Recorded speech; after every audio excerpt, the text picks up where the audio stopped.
കഴിഞ്ഞ തെരഞ്ഞെടുപ്പുകളിലൊക്കെ CPM ഏർപ്പെടുത്തിയിരുന്ന ചില മാനദണ്ഡങ്ങൾ ഇപ്പൊ അത് വലിയൊരു കുരിശായിരിക്കുകയാണ്. അതായത് 2 തവണ തുടർച്ചയായി മത്സരിച്ച ആളുകൾക്ക് ഇനി സീറ്റ് കൊടുക്കില്ല, 75 വയസ്സ് കഴിഞ്ഞവർക്ക് സീറ്റ് കൊടുക്കില്ല. ഈ വ്യവസ്ഥകളൊക്കെ കഴിഞ്ഞ തെരഞ്ഞെടുപ്പുകളിലൊക്കെ CPM നടപ്പാക്കിയതാ. അത് മുഖ്യമന്ത്രി പിണറായി വിജയന്റെ ആശയമായിരുന്നു. അദ്ദേഹത്തിന് താല്പര്യമില്ലാത്ത ചിലരൊക്കെ മത്സരിക്കാതിരിക്കാൻ വേണ്ടി, അവരൊക്കെ 2 ടേം കഴിഞ്ഞവരായിരിക്കും, അല്ലെങ്കിൽ 75 വയസ്സ് പൂർത്തിയായവരായിരിക്കും, അവരെയൊക്കെ ഒന്ന് ഒഴിവാക്കി നിർത്തണം. മുഖ്യമന്ത്രിക്ക് അതിൽ നിന്നൊരു ഇളവുണ്ട് കേട്ടോ.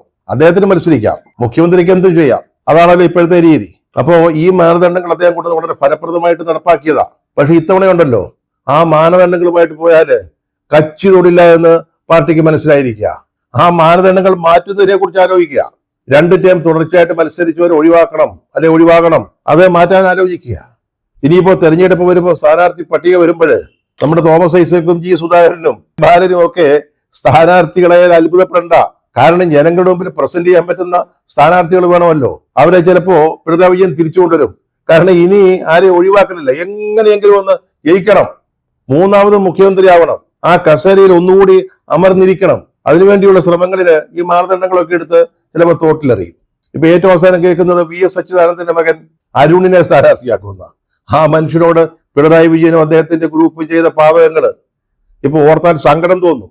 അദ്ദേഹത്തെ ശംഖുമുഖത്തെ വേദിയിലിരുത്തി പരിഹസിച്ച് ശരിപ്പെടുത്തിയിട്ടുണ്ട്. സംസ്ഥാന സമ്മേളന വേദിയിൽ അദ്ദേഹത്തിന് ക്യാപിറ്റൽ പണിഷ്മെന്റ് കൊടുക്കണമെന്ന് പറഞ്ഞിട്ടുണ്ട്. അദ്ദേഹത്തിന്റെ കൂടെ നിന്നവരെ എല്ലാം ചിതറിച്ചു കളഞ്ഞു, VSനെ ഒതുക്കിക്കളഞ്ഞു, VSനെ നിരായുധനാക്കി, VSനെ പാർട്ടിയിൽ ഒന്നുമല്ലാതാക്കി നമ്മുടെ പിണറായി വിജയൻ.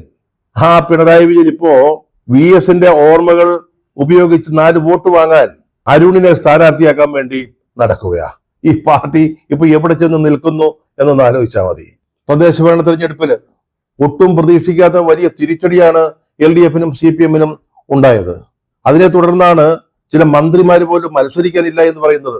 നമ്മുടെ ശിവൻകുട്ടി മന്ത്രി, വിദ്യാഭ്യാസത്തിന്റെ ചുമതലയുള്ള മന്ത്രി, പാർട്ടി പറഞ്ഞാൽ എന്തും ചെയ്യുന്ന ഒരാളാ. വലിയതറ പാലത്തിന്റെ അറ്റത്ത് കൊണ്ട് നിർത്തിയിട്ട് താഴോട്ട് ചാടിക്കോ ശിവൻകുട്ടി എന്ന് പാർട്ടി പറഞ്ഞാൽ അനുസരിക്കുന്ന ഒരാളാ. അദ്ദേഹം ഇപ്പൊ പറയുന്നത് ഞാന് നിയമത്ത് മത്സരിക്കാനില്ലെന്ന്.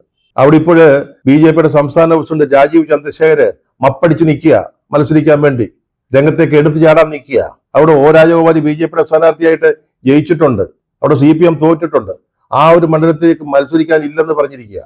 പിന്നീട് അദ്ദേഹം തിരുത്തി കേട്ടോ, പെട്ടെന്ന് കൺഫ്യൂഷനായി പോയെന്നാ പറഞ്ഞത്.